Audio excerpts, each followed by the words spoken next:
recordar é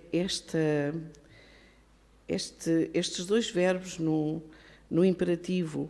É com certeza, uma sugestão que nos fez Jesus há muito tempo, mas, para além de sugestão, é uma orientação profunda que está conosco. Amai-vos, nós já sabemos há muito tempo, mas instruí-vos, digamos que é mais recente. De qualquer modo, é à volta deste tema que nós vamos refletir e, por esta possibilidade de aqui estarmos, mais uma vez, agradecemos, rogando aos nossos irmãos espirituais e a Jesus que nos abençoem e ajudem nesta hora, principalmente para que nos nossos corações fique gravado aquilo que é preciso. Eu começava por fazer algumas considerações iniciais. Jesus é muito importante para todos nós, os habitantes da Terra, porque Ele é o nosso modelo, é o nosso guia, é o espírito de maior evolução e elevação que já pisou o solo terrestre. E Ele veio até nós, e nós acabamos de viver este tempo da Páscoa, não é? Que nos faz recordar muito Jesus. Ele veio numa missão de profundo e inigualável amor. Quando esteve na Terra, Jesus ensinou, e não só ensinou, exemplificou, e foi-nos instruindo sobre tudo o que nós precisamos de fazer e de saber para vivermos em paz e harmonia, para sermos felizes, que de alguma forma é aquilo que todos queremos. E Ele sabia que nós tínhamos dificuldade em entender o que Ele nos dizia e também em compreender as leis divinas. Por isso nós ouvimos, para quem conhece o Evangelho, Jesus dizer muitas vezes: eles olham, mas não veem, escutam, mas não ouvem nem entendem. Há passagens em que Ele acrescenta: o seu coração não tem como compreender. E nós somos ainda assim um pouco. Então, para além dele deixar bem explícito pelas suas palavras e obras que o mandamento maior que deve reger a nossa vida é o amor, é o amor que nos fará ganhar a vida eterna, é, no fundo, estar em comunhão com Deus e assim sermos felizes plenamente, no fundo, amar a Deus acima de todas as coisas e ao próximo como nós mesmos. Portanto, é Jesus que nos vem falar de amor como ninguém tinha falado antes. Ele ainda nos deixa um outro mandamento que deixa aos seus discípulos, deixa-nos a nós: amai-vos uns aos outros como eu vos amei, porque Ele era o exemplo vivo, Ele foi o exemplo vivo do amor. Mas também nos disse outra coisa nesse tempo: e conhecereis a verdade, e a verdade vos libertará. Então, nós devemos ter sempre presentes algumas palavras de Jesus, nomeadamente estas coisas que ficam, que nós aprendemos: o céu e a terra passarão, mas as minhas palavras não passarão. Isto é muito importante para nós percebermos que podemos demorar existência atrás de existência para querer assumir, trazer para nós esta verdade. No entanto, é Ele quem diz isto. E acrescenta: a palavra que ouvistes não é minha, mas do Pai que me enviou. Quando ora ao Pai pelos discípulos, Ele pede: santifica-os na verdade. A tua palavra é a verdade. Então, no fundo, Ele reforça sempre que tudo aquilo que nos veio ensinar, tudo que nos veio exemplificar, nos é absolutamente necessário para nós conhecermos, aprendermos e pormos em prática. Portanto, há sempre tudo aquilo que passou Jesus para nós tem a ver com amor e verdade. E a verdade, como nós sabemos, está relacionada com o conhecimento. É Ele também que nos diz: eu sou o caminho, a verdade e a vida. E vejam, ninguém vem ao Pai senão por mim. ninguém vem quer dizer que ele está próximo do Pai. Ninguém vem até nós, senão através daquilo que vos ensinei. Então, ainda, sabendo que ia embora logo após a ressurreição, ele consola os seus discípulos dizendo-lhes: eu rogarei ao Pai e ele vos dará outro Consolador, para que fique convosco. O Espírito de verdade que o mundo não pode receber, e nós percebemos bem porquê. Aquele Consolador, o Espírito Santo que o Pai enviará em meu nome, esse vos ensinará todas as coisas e vos fará lembrar de tudo quanto vos tenho dito. Então Jesus a anunciar o outro Consolador, que nós entendemos como o Espiritismo. E depois destas considerações, que nos recordam que nós já há milénios, pelo menos há 2024 anos, Jesus nos recomendou o amor e o conhecimento da verdade, nós possamos, então, ver: amai-vos e instruí-vos. Onde e quem nos dá esta orientação? No Evangelho segundo o Espiritismo, no capítulo 6, Cristo Consolador, encontramos no item 5 esta exortação assinada pelo Espírito de Verdade. Espíritas, amai-vos, eis o primeiro ensinamento. Instruí-vos, eis o segundo. Todas as verdades são encontradas no cristianismo. Os erros que nele criaram raiz são de origem humana. E isto, só este bocadinho daria para nós ficarmos aqui a conversar, mas na ânsia de vos alargar um bocadinho mais também o conhecimento, ou principalmente saberdes onde procurar, nós vamos trazer-vos mais dados para compreendermos melhor isto que Jesus nos disse. O Espírito de verdade é Jesus, como podemos entender, porque ninguém falaria assim, senão Ele. Vejamos no início desta mensagem, onde se lê este excerto, que está no livro dos Médiuns, como ele diz, como Jesus começa por falar: venho eu, vosso Salvador e vosso Juiz, venho como outrora aos filhos transviados de Israel. Portanto, quem veio como outrora foi Jesus, não é? E ele diz: escutai-me. O Espiritismo, como outrora a minha palavra, tem que lembrar aos materialistas que acima deles reina a imutável verdade. Revelei a doutrina divina. Os homens desviaram-se desse caminho reto e largo.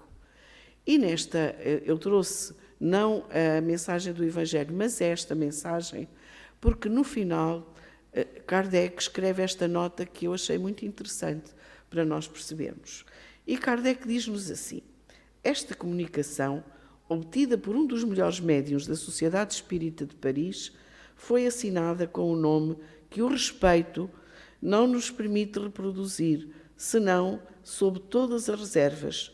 Tão grande seria o ensino em favor da sua autenticidade, e porque dele se há muitas vezes abusado demais, em comunicações evidentemente apócrifas. Esse nome é o de Jesus de Nazaré. Então, Allan Kardec, no seu cuidado, na sua prudência, ele não escreveu Jesus de Nazaré no final da mensagem, mas vai escrever Espírito de Verdade, porque assim se identificou Jesus para ele. Quando lhe perguntou: quem sois? Jesus disse-lhe: para ti sou a verdade. E nós sabemos quantas vezes Jesus utiliza esta expressão: em verdade vos digo, não é assim? Ainda há bocadinho eu li: eu sou o caminho, a verdade e a vida. Mas também numa outra passagem, da publicação do Evangelho segundo o Espiritismo, o Espírito de Verdade fala desta forma: acaba de aparecer um livro novo, é uma luz mais brilhante que vem clarear a nossa marcha. Há 18 séculos, por ordem de meu Pai, vim trazer a palavra de Deus aos homens de boa vontade. Essa palavra foi esquecida pela maioria dos homens. Então, quem é que há 18 séculos veio por vontade do Pai até nós? Jesus, não é assim? Isto para nós compreendermos que o Espírito de verdade é Jesus. E ele ontem como hoje aponta sempre o mesmo caminho para sermos felizes, o do amor e o do conhecimento da verdade. Por isso nos diz: amai-vos e instruí-vos. Amai-vos, a importância do amor.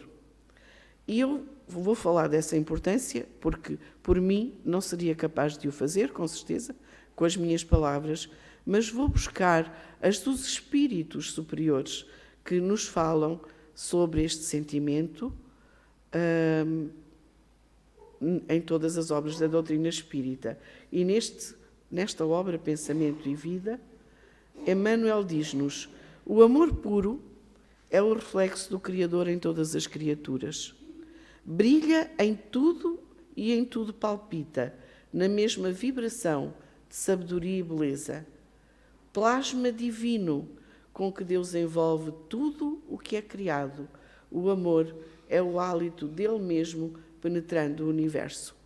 Se nós fôssemos capazes de ser mais silenciosos, mais calmos, mais serenos, mais imbuídos da vontade de refletir, nós sentiríamos este amor sempre fluindo, vibrando, assegurando a vida, porque é este amor que permite que a natureza vá em cada um dos mundos permitir a vida que lá se desenvolve. Vemo-lo assim como silenciosa esperança do céu, aguardando a evolução de todos os princípios e respeitando a decisão de todas as consciências. Mercê de semelhante bênção, cada ser é acalentado no degrau da vida em que se encontra. Então, em cada degrau da vida, em cada reino da vida, ali está o amor de Deus a assegurar essa mesma vida. E ainda Emmanuel, neste livro, há 2000 anos, o amor é o laço de luz eterna que une todos os mundos e todos os seres da imensidade. Sem ele, a própria criação infinita não teria razão de ser, porque Deus é a sua expressão suprema. Então, amar é estar em sintonia com Deus. E quanto mais amamos, mais Ele vive em nós e nós nele. Daí a importância para cada um de nós, pois quanto mais sabemos amar, mais Deus cresce em nós. E isto é algo que alguém faça por nós? Alguém faz por nós? É cada um de nós imbuído dessa ideia, desse sentido para a vida que vai trabalhar. No Evangelho são vários os espíritos que falam sobre o amor. Lázaro diz-nos: o amor resume a doutrina de Jesus inteira, visto que é esse o sentimento por excelência. E o que são os sentimentos? Os instintos elevados à altura do progresso feito. Claro que nós sabemos que somos espíritos em evolução. Temos do amor a capacidade que podemos ter, não é? Amamos no degrau em que estamos, mas devemos compreender, e compreendemos, se pensarmos em Jesus, qual é o modelo de amor para que caminhamos. É o ponto delicado do sentimento é o amor. Não o amor no sentido vulgar do termo, porque nós não sabemos ainda, estamos a caminhar no entendimento. Mas esse sol interior que condensa e reúne em seu ardente foco todas as aspirações e todas as revelações sobre-humanas. O amor é de essência divina e todos vós, do primeiro ao último, tendes no fundo do coração a centelha desse fogo sagrado. Então, se nós sentimos isto, porque nós já somos capazes, à nossa medida, de sentir amor, sabemos que tudo cresce, o amor também pode crescer em nós. E qual será o limite do amor? A nossa família? A nossa nação? A nossa seita? Não, é a humanidade inteira. Nos mundos superiores, reparem, É o amor recíproco é o que harmoniza e dirige os espíritos adiantados. Nós podemos compreender, ainda que na nossa capacidade de entendimento, que muitas vezes o amor nos nutre para um dia, uma semana, algo que seja amoroso em nós repercute-se dias e semanas a fio, ou não? Não há atos, situações, pessoas que nos alimentam, nos nutrem emocionalmente, naturalmente, mas nos nutrem com esse, ou nós, possuindo esse amor, também nos sentimos nutridos. Então, praticar a lei do amor é um reflexo da divindade. E quais são os efeitos da lei do amor? Nós, com certeza, também pensaremos assim. Não sabemos ainda expressá-lo tão bem como o fez Fenelon. Os efeitos da lei do amor são o melhoramento moral da raça humana e a felicidade da vida terrestre. Porque é o que nós queremos. Nós queremos isto, mas não queremos mover a nossa vontade para agir com amor sempre. E a regra que nós temos, que nos baliza melhor o amor, é esta: não façais aos outros o que não querias que vos fizessem, fazei-lhes ao contrário todo o bem que vos esteja ao alcance, fazer-lhes. Então, amar, no sentido profundo do termo, é o homem ser leal, probo, consciencioso, para fazer aos outros o que queria que estes lhe façam. É procurar em torno de si o sentido íntimo de todos os atos, de todas as dores que acabrunham os seus irmãos para suavizá-las. É considerar também como sua a grande família humana. Porque essa família, nós pertencemos a todos eles. Hoje estamos aqui, vivendo esta experiência neste país, mas amanhã onde estaremos? Em que mundo viveremos? Em que país? Com quem estaremos? Então, Sanson diz-nos: amai bastante para ser desamados. Revolucionária, esta máxima segue a sua rota, que é determinada e invariável, porque o amor é uma lei também imutável.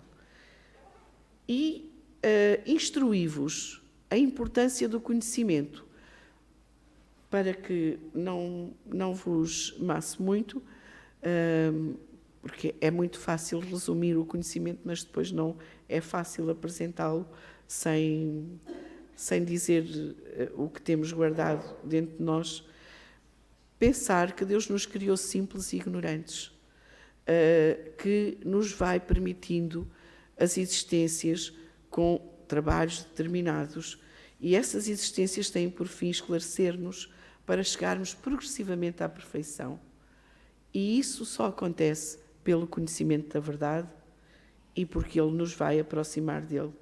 Nós só seremos felizes perfeitos. Portanto, para sermos perfeitos, temos que saber amar e temos que ter o conhecimento da verdade.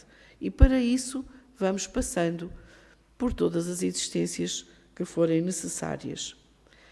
Dizendo de outro modo, Deus criou-nos a todos iguais, simples e ignorantes, sem saber, e quer que todos cheguemos junto dele. E para nos aproximarmos dele, porque só assim é que seremos felizes, nós temos que nos esclarecer, temos que aprender. Então, isso vai acontecendo em cada existência, em cada reencarnação, passando pelas provas que Deus nos coloca. Então, todas as provas, todos os desafios, todos os problemas que vêm até nós são precisamente aquilo que nós precisamos para mudar, para crescer, para evoluir, para transformar o ser que somos. Porque se for tudo sempre em velocidade de cruzeiro, nós estamos no mesmo ponto. Lembrando que Deus é a inteligência suprema e a causa primária de todas as coisas. Deus é imutável e é infinito em todas as perfeições, porque às vezes nós chegamos a pensar que sabemos melhor, não é? às vezes pensamos que Deus se engana, mas não. Então, a inteligência é um atributo essencial do espírito. E os espíritos são os seres inteligentes da criação. Depende de nós o nosso progresso. Somos nós que vamos fazendo as nossas escolhas. Se vamos mais rapidamente ou mais lentamente, é uma questão nossa. Pascal, numa comunicação na Revista Espírita, mostra-nos o instinto nasce connosco. Deus nos coloca um instinto quando nos cria. A inteligência o segue. E quando vem a inteligência, as ideias encadeiam-se e está inventado o raciocínio. Então, se nós raciocinamos, julgamos, não é? Pensamos. E de raciocínio em raciocínio, de julgamento em julgamento, acertando e errando, nós vamos criando consciência. Quando nós queremos muito que as coisas que vamos descobrindo não se percam, fazemos aquilo que nós vimos a humanidade fazer, passar os conhecimentos para as gerações vindouras. E daí o livro e o progresso, que é uma lei natural. Então nós vamos nos instruindo ao longo do tempo, movidos pela vontade e pelo esforço, e com todas as nossas vivências, experiências positivas e negativas, com todos os que nos cercam e auxiliam ou embaraçam, porque nós não aprendemos só com aqueles que estão a amparar-nos, também com aqueles que nos provocam. Com tudo e com todos nós vamos aprendendo, compreendendo e aplicando, transformando para melhor o ser que somos. Com erros e acertos, nós vamos desenvolvendo a nossa inteligência e ganhando competências. Vamos criando conhecimentos que nunca mais perdemos, porque o espírito não perde a sua evolução. Então, amai-vos e instruí-vos é o caminho para a perfeição e a felicidade plena que todos nós queremos. Só que eu creio, não vejo, mas creio que espiritualmente a sala está cheia. Mas do ponto de vista físico, nós somos poucos os que aqui estamos tentando aprender. E não há forma de aprender sem querer, não é? Então, na verdade, Jesus é o nosso modelo e guia. E Ele disse, porque Ele, como foi, apesar de vir até nós como o espírito de mais alta elevação, Ele foi criado como nós. E diz-nos, tenho-vos dito isto para que em mim tenhais paz. No mundo tereis aflições, mas tendo bom ânimo, eu venci o mundo. Portanto, nós venceremos também. Ainda nos diz mais, aquele que crê em mim também fará as obras que eu faço e as fará maiores do que estas. Sede vós, pois, perfeitos, como é perfeito o vosso Pai que está nos céus. Então, esta orientação de Jesus, amai-vos e instruí-vos, é no sentido de trabalharmos o nosso ser para a perfeição, que nos trará a felicidade plena. E Ele indica-nos como percorrer o longo caminho para essa evolução. Nós não podemos obstruir, nós não podemos impedir que as leis de Deus se processem. Então, uma das leis é o progresso. Com as condições que Deus nos dá, com a missão que cada um que dá a cada um de nós, de acordo com as nossas capacidades, vamos progredindo. Uns de nós vamos aceitando submissos as condições da nossa vida e, no fundo, chegaremos mais depressa à meta. Outros suportamos murmurando e, pela falta em que desse modo incorrem, permanecem afastados da perfeição e da prometida felicidade. Passando rapidamente pela questão do progresso, nós não podemos impedir o progresso. Nós não evoluímos harmoniosamente em amor e em sabedoria. Primeiro, com certeza, evoluímos intelectualmente e depois moralmente, mas vamos evoluir, porque a moral e a inteligência são duas forças que só com o tempo se chegam a equilibrar, mas é esse o nosso trabalho. E para isso é muito importante o papel da educação, não o da educação da intelectualidade, mas a da educação do nosso espírito, a da educação moral, que é algo a que não temos dado grande importância até hoje. A educação convenientemente entendida constitui a chave do progresso moral. E quando conhecermos essa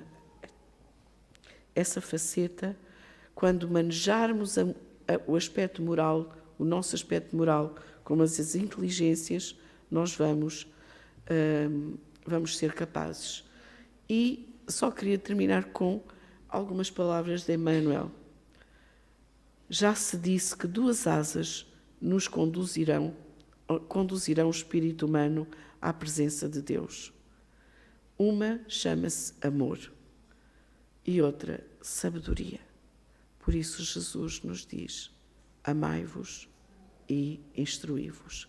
Sem sermos plenamente amor, sem conhecermos a verdade, isto é, sem conhecermos tudo o que Deus tem para nós descobrirmos sobre Ele, nós não chegaremos à perfeição e à plena felicidade. Plena felicidade. Então, elas marcham juntas. Temos todos necessidade de instrução e de amor, e estudar e servir são rotas inevitáveis na obra da elevação. Temos no Evangelho um espelho cristalino em que o Mestre se reproduz por divina reflexão, orientando a conduta humana para a construção do reino de Deus entre as criaturas. Temos no Evangelho o roteiro e em Jesus o modelo e o guia. Então, a Ele possamos, a Jesus, louvor e gratidão neste momento, que Ele nos continue a guiar na caminhada e nos fortaleça no propósito de nos amarmos e instruirmos em cada dia das nossas vidas. Que assim seja.